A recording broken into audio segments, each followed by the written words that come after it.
Halo, kembali lagi bersama saya Dia. Jangan pernah bosan ya mendengar dan melihat tutorial dari saya. Kali ini saya akan menjelaskan beberapa cara penggunaan rumus sederhana serta bagaimana cara menampilkan grafik pada Microsoft Excel.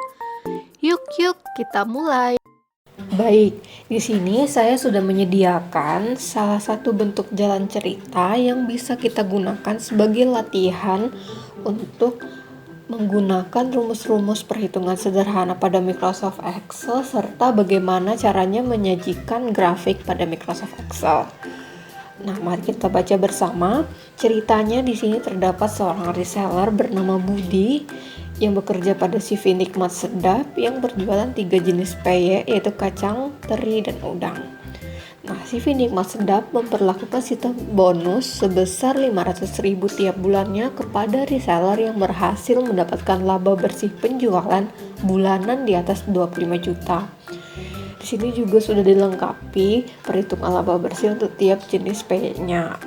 Mulai dari kacang mendapatkan 10.000 hingga udang mendapatkan 20.000. Nah, tugas kita di sini apa yang akan kita lakukan yaitu membuat laporan penjualan tahunan, di mana kita harus menghitung rata-rata penjualan per bulan, laba bersih tiap bulan, hingga kita pada akhirnya nanti menampilkan grafik. Dan laporan ini dibuat ke dalam bentuk PDF pada kertas A4. Dan format laporannya sudah dilampirkan di sini. Bisa dilihat, ini adalah bentuk laporannya. Jadi nanti kita akan menggunakan Microsoft Excel untuk mengisi bagian-bagian yang belum terisi. Oke, di sini saya sudah menyalin bentuk format laporan yang ada pada lampiran ke dalam Microsoft Excel. Nah, hal pertama yang akan kita lakukan adalah menghitung rata-rata penjualan per bulan. Dalam Microsoft Excel, untuk menghitung dan menggunakan rumus-rumus, kita harus mengawalinya menggunakan tanda sama dengan. Jika tidak, maka kita tidak bisa memasukkan rumus yang kita gunakan.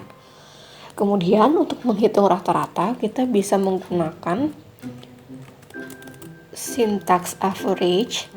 Kemudian, akan kita tambah tanda kurung. Ini bisa dilihat sebenarnya dari Microsoft Excel sudah memberikan panduan jika kita memasukkan suatu sintaks, lalu kita butuh apa saja di sini. Nah, di sini disebutnya number 1, number 2. Karena itu kita akan memblok sel C7 yaitu ini hingga E7 karena kita akan mencari rata-rata dari ketiga ini. Kemudian kita tutup kurung, lalu kita tekan enter pada keyboard. Nah, rata-ratanya akan langsung muncul.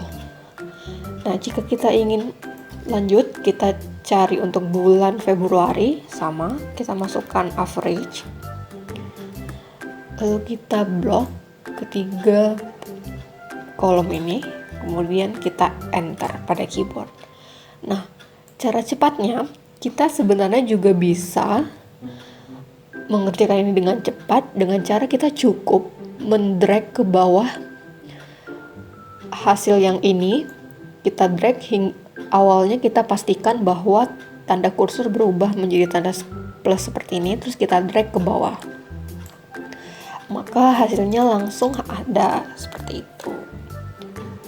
Tapi kita juga bisa cukup sebenarnya dengan double klik pada sisi pojok kanan bawah ini, kayak double klik terus kan bisa, tapi dia sampai bawah kayak gitu. Jadi kita mengerjakannya dengan mendragnya saja. Oke, rata-rata penjualan per bulan sudah ditemukan. Nah, teman-teman bisa mengatur berapa digit angka belakang koma yang ingin kita tampilkan. Jika kita ingin menambahkan, kita bisa pergi ke submenu number. Terus di sini ada icon seperti ini. Itu kita bisa, kalau kita pencet, maka jumlah angka di belakang komanya akan semakin bertambah. Jika kita pencet yang di sebaliknya, jumlah angka di belakang koma akan berkurang. Nah, untuk sekarang kita cukup menggunakan 2 angka di belakang koma. Oke, rata-rata penjualan per bulan sudah. Selanjutnya, Untuk total tiap jenis produk. Untuk mencari total, kita menggunakan rumus SUM, SUM.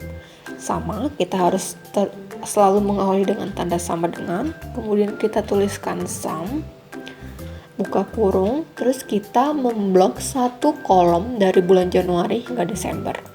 Lalu kita tutup kurung, kita klik enter.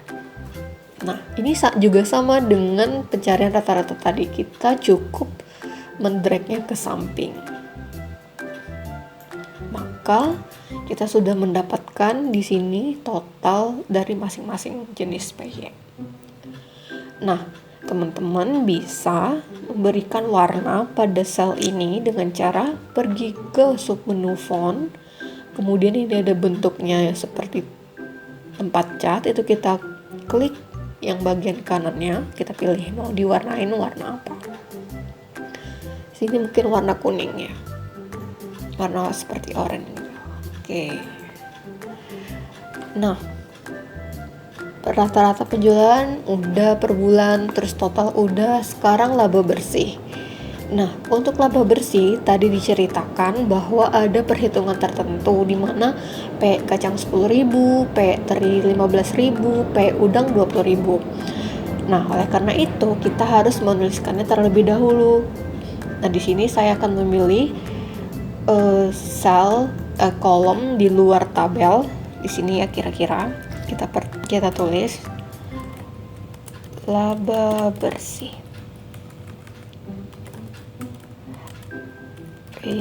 Kacang itu 10.000, PY teri 15.000, PY udang 20.000.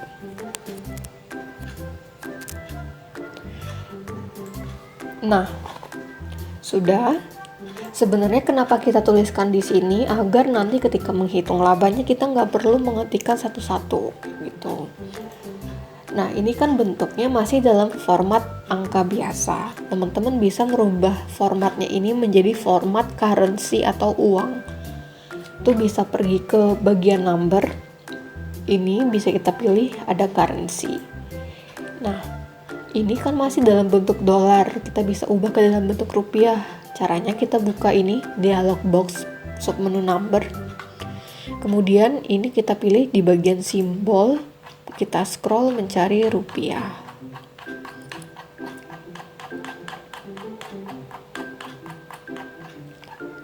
Oke, ini kita klik oke. Nah, dia berubah menjadi otomatis dalam mata uang rupiah seperti itu.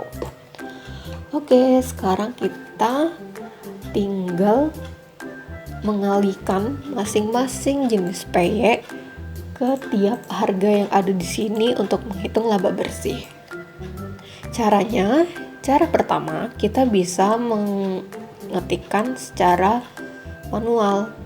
Itu dengan cara berarti sama dengan yang pertama itu kita cari laba bersih PY kacang, itu PY kacang dikali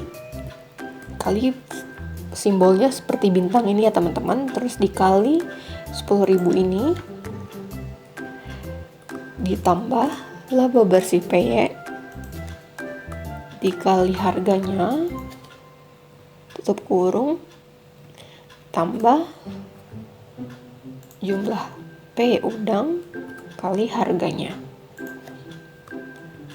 Nah, penulisan rumus di Microsoft Excel itu mengikuti aritmatika biasa ya.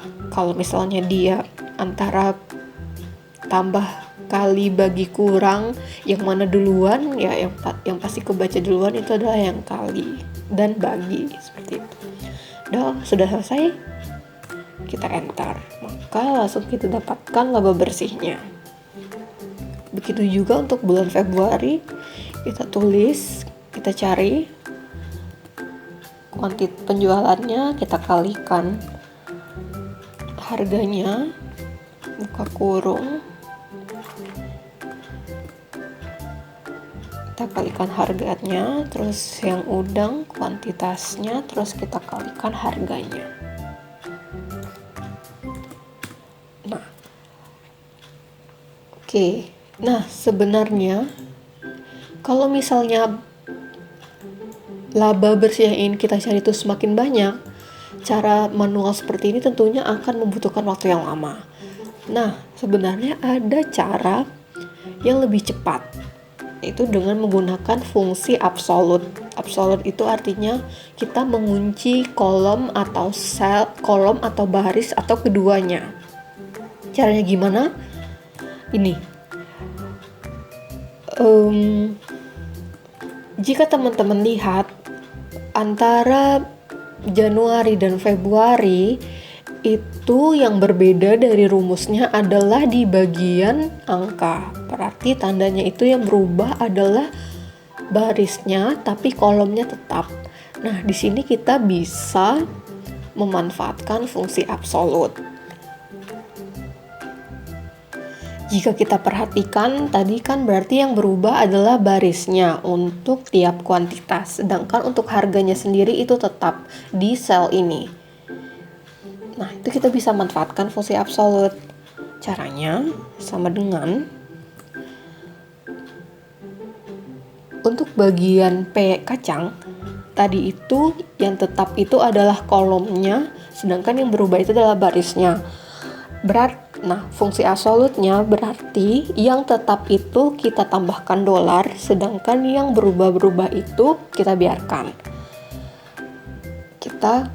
Kalau begitu, yang yang tetap adalah kolomnya itu kolom C, sehingga kita bisa menambahkan dolar di depan huruf C ini, kita tambahkan. Terus kita kalikan dengan harga kacang. Nah, harga kacangnya ini kan tetap berada pada si sel K9 ini. K8 ini nggak akan berubah-berubah mau berapapun dan kapanpun yang ingin kita cari. Oleh karena itu kita melock baris dan kolom si harga P kacang ini. Caranya kita menambahkan dolar di kedua huruf dan angka di selnya kita tambahkan. Sudah. Terus sama dengan si P3 yang berubah itu adalah barisnya, sedangkan yang tetap itu adalah si kolomnya, maka kita akan mengunci si kolom. Cara cepatnya teman-teman bisa menekan tombol F4 pada keyboard. Ini tandanya kolom dan baris kita kunci. Dolar pada angka tandanya baris yang kita kunci, maka yang berubah-berubah itu adalah kolomnya. Kalau misalnya dolarnya ada di bagian huruf, itu tandanya kita mengunci kolomnya, sedangkan baris-barisnya bisa berbeda. Dan yang akan kita kunci adalah kolomnya, sehingga dolarnya itu berada di huruf. Kita kalikan harganya tetap kita kunci kolom dan barisnya. Begitu juga ini dengan P udang, yang berubah itu adalah barisnya, maka yang kita kunci adalah kolomnya. Kita kalikan harga dari si P udang, kita kunci. Kita tekan. Nah, setelah menggunakan rumus ini, teman-teman bisa langsung mendrag ke bawah. Nah, seperti ini. Jika kita cek salah satu random di bulan Juli, kita cek benar tidak rumus perhitungannya. Nah, ini bisa teman-teman lihat kan, sudah benar bulan Juli dikalikan kacang bulan Juli dikalikan harga kacang, yang teri dikalikan teri, udang dikalikan harga udang, seperti itu. Jadi, itu adalah kegunaan dari fungsi absolute pada Microsoft Excel.